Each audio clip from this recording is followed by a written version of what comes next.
Hi, Junior Book Club, and welcome back. We are on chapter 13 of Percy Jackson and the Lightning Thief. Chapter 13 is called I Plunge to My Death. If you remember, Annabeth and Percy and Grover are on a quest. They're heading from New York City to Los Angeles. They cannot fly because they can't go up in the sky where Zeus might be able to get at Percy, and they are encountering some problems along the way. So right now, this is number 13, I Plunge to My Death. We spent 2 days on the Amtrak train heading west through hills, over rivers, past amber waves of grain. We weren't attacked once, but I didn't relax. I felt that we were traveling around in a display case, being watched from above and maybe from below, that something was waiting for the right opportunity. I tried to keep a low profile because my name and picture were splattered over the front pages of several East Coast newspapers. The Trenton Register News showed a photo taken by a tourist as I got off the Greyhound bus. I had a wild look in my eyes. My sword was a metallic blur in my hands. It might have been a baseball bat or a lacrosse stick. The picture's caption read, 12-year-old Percy Jackson, wanted for questioning in the Long Island disappearance of his mother 2 weeks ago, is shown here fleeing from the bus where he accosted several elderly female passengers.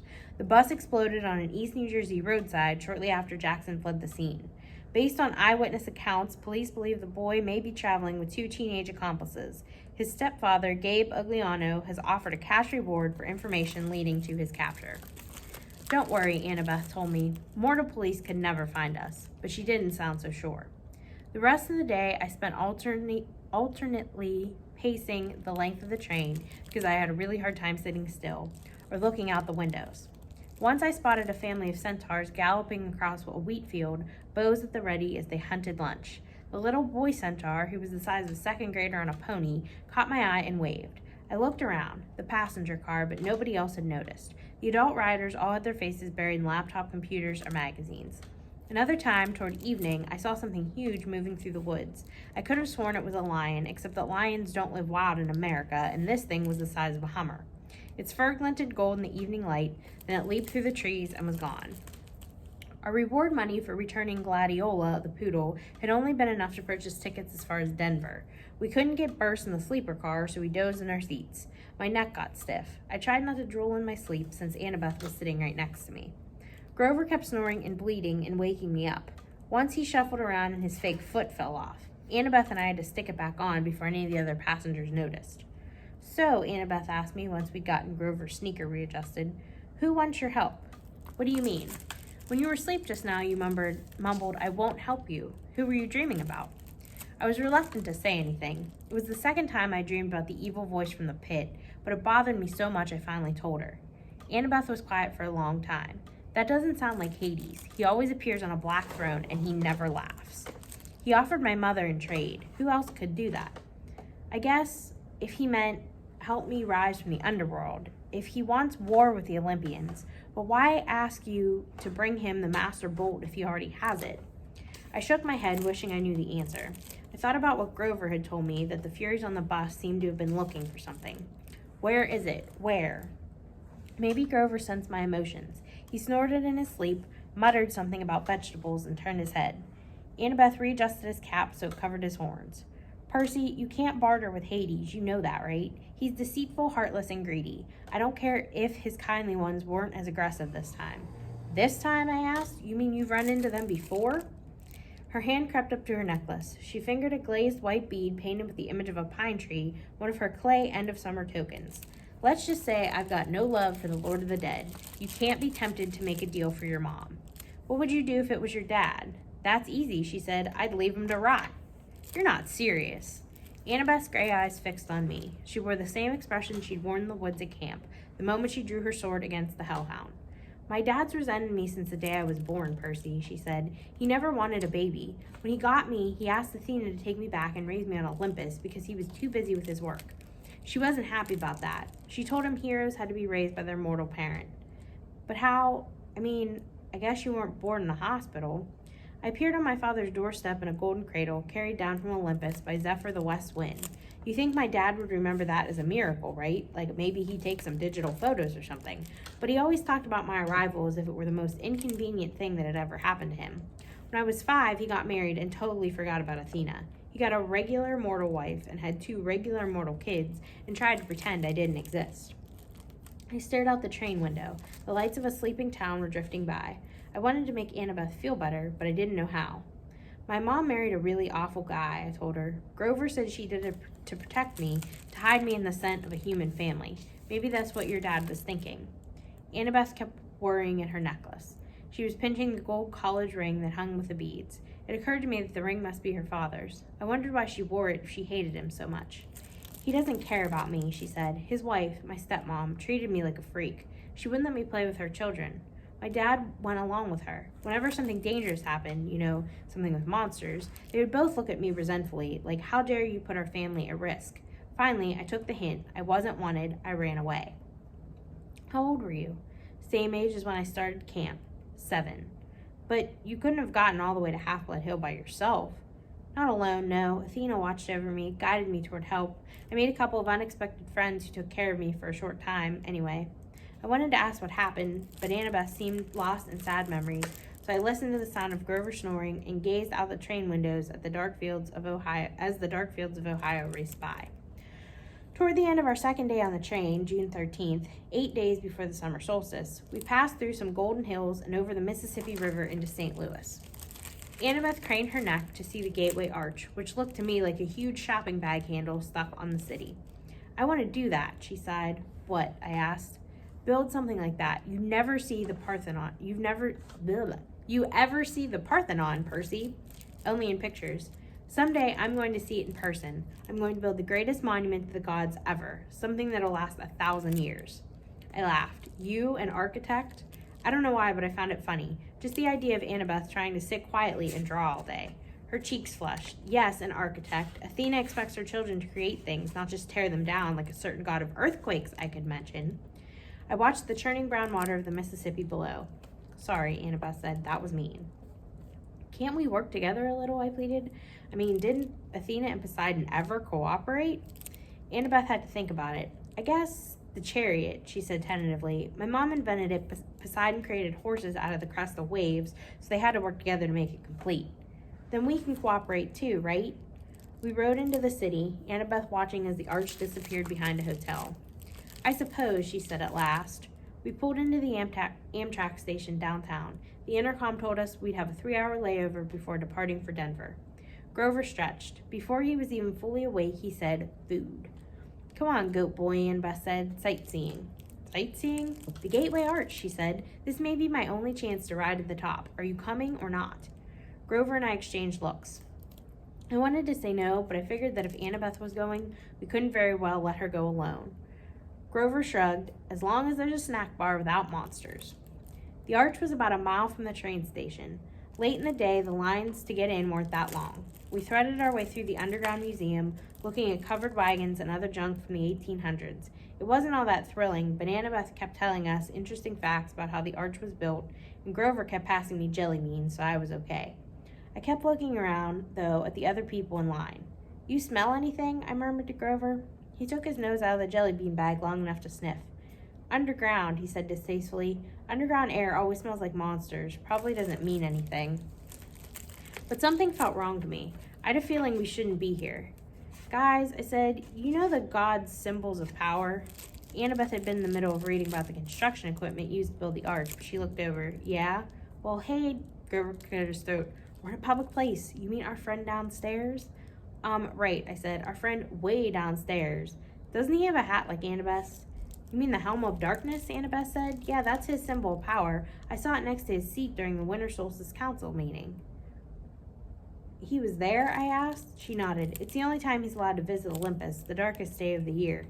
But his helm was a lot more powerful than my invisibility hat, if what I've heard is true.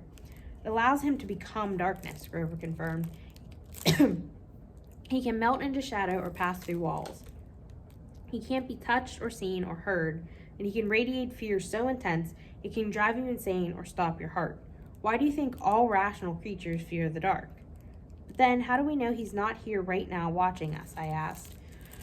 Annabeth and Grover exchanged looks. We don't, Grover said. Thanks, that makes me feel a lot better, I said. Got any blue jelly beans left? It almost mastered my jumpy nerves when I saw the tiny little elevator car we were going to ride to the top of the arch. I knew I was in trouble. I hate confined places. They make me nuts.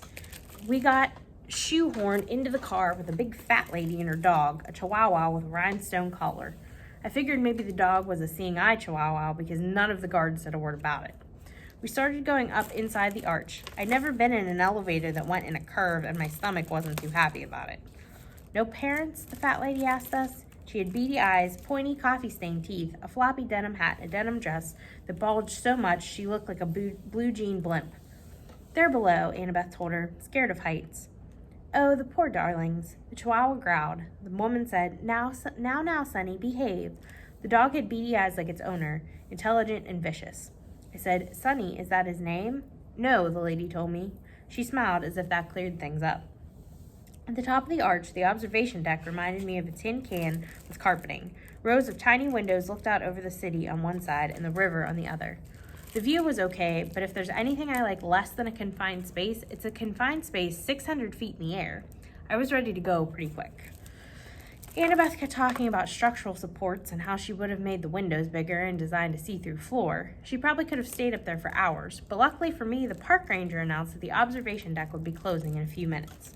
I steered Grover and Annabeth toward the exit, loaded them into the elevator, and I was about to get in myself when I realized there were already 2 other tourists inside. No room for me. The park ranger said, Next car, sir. We'll get out, Annabeth said. We'll wait with you. But that was going to mess everybody up and take even more time, so I said, Nah, it's okay. I'll see you guys at the bottom. Grover and Annabeth both looked nervous, but they let the elevator door slide shut. Their car disappeared down the ramp. Now the only people left on the observation deck were me, a little boy with his parents, the park ranger, and the fat lady with her chihuahua. I smiled uneasily at the fat lady. She smiled back, her forked tongue flickering between her teeth. Wait a minute. Forked tongue? Before I could decide if I'd really seen that, her chihuahua jumped out and started yapping at me. Now, Sonny, the lady said, does this look like a good time? We'll have all these nice people here. Doggy, said the little boy. Look, a doggy. His parents pulled him back. The chihuahua bared his teeth at me, foam dripping from his black lips. Well, son, the fat lady sighed, if you insist. Ice started forming in my stomach. Did you just call that chihuahua your son? Chimera, dear, the fat lady corrected. Not a chihuahua. It's an easy mistake to make. She rolled up her denim sleeves, revealing that the skin of her arms was scaly and green. When she smiled, I saw that her teeth were fangs. The pupils of her eyes were sideways slits, like a reptile's. The chihuahua barked louder, and with each bark it grew, first to the size of a Doberman, then to a lion, then bark became a roar. The little boy screamed. His parents pulled him back toward the exit, straight into the park ranger, who stood paralyzed, gaping at the monster. The chimera was now so tall, its back rubbed against the roof, and had the head of a lion with a blood-caked mane, the body and hooves of a giant goat, and a serpent for a tail, a 10-foot-long diamondback growing right out of its shaggy behind. The rhinestone dog collar still hung around its neck, and the plate-sized dog tag was now easy to read. Chimera, rabid, fire-breathing, poisonous. If found, please call Tartarus, extension 954. I realized I hadn't even uncapped my sword.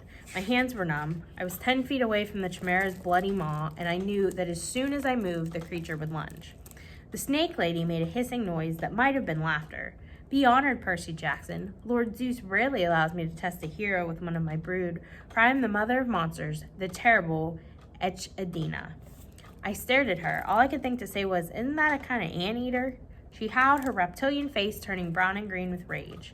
I hate it when people say that. I hate Australia, naming that ridiculous animal after me. For that, Percy Jackson, my son shall destroy you. The chimera charged, its lion teeth gnashing. I managed to leap aside and dodge the bite. I ended up next to the family and the park ranger, who were all screaming now, trying to pry open the emergency exit doors. I couldn't let them get hurt. I uncapped my sword, ran to the other side of the deck, and yelled, Hey, chihuahua! The chimera turned faster than I would have thought possible. Before I could swing my sword, it opened its mouth, emitting a stench like the world's largest barbecue pit, and shot a column of flame straight at me. I dove through the explosion. The carpet burst into flames. The heat was so intense it nearly seared off my eyebrows. Where I had been standing a moment before was a ragged hole in the side of the arch with melted metal streaming across the edges. Great, I thought. We just blowtorched a national monument. Riptide was now a shining bronze blade in my hands, and as the chimera turned, I slashed its neck. That was my fatal mistake. The blade sparked harmlessly off the dog collar. I tried to regain my balance, but I was so worried about defending myself against the fiery lion's mouth, I completely forgot about the serpent tail until it whipped around and sank its fangs into my calf. My whole leg was on fire. I tried to jab Riptide into the chimera's mouth, but the serpent tail wrapped around my ankles and pulled me off balance. My blade flew out of my hand, spinning out of the hole in the arch and down toward the Mississippi River. I managed to get to my feet, but I knew I had lost. I was weaponless. I could feel deadly poison racing up to my chest. I remember Chiron saying that Anaklusmos would always return to me, but there was no pen in my pocket.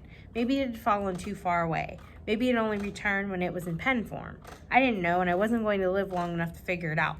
I backed into the hole in the wall. The chimera advanced, growling, smoke curling from its lips. The snake lady, Echidna, cackled. They don't make heroes like they used to, eh, son? The monster growled. It seemed in no hurry to finish me off now that I was beaten. I glanced at the park ranger and the family. The little boy was hiding behind his father's legs. I had to protect these people. I couldn't just die. I tried to think, but my whole body was on fire. My head felt dizzy. I had no sword. I was facing a massive fire-breathing monster and its mother, and I was scared. There was no place else to go, so I stepped to the edge of the hole. Far, far below, the river glittered. If I died, would the monsters go away? Would they leave the humans alone?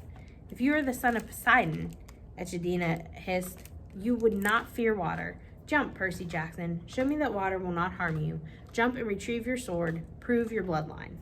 Yeah, right, I thought. I'd read somewhere that jumping into water from a couple of stories up was like jumping onto solid asphalt. From here, I'd splatter on impact. The chimera's mouth glowed red, heating up for another blast. You have no faith, Echidna told me. You do not trust the gods. I cannot blame you, little coward. Better you die now. The gods are faithless. The poison is in your heart.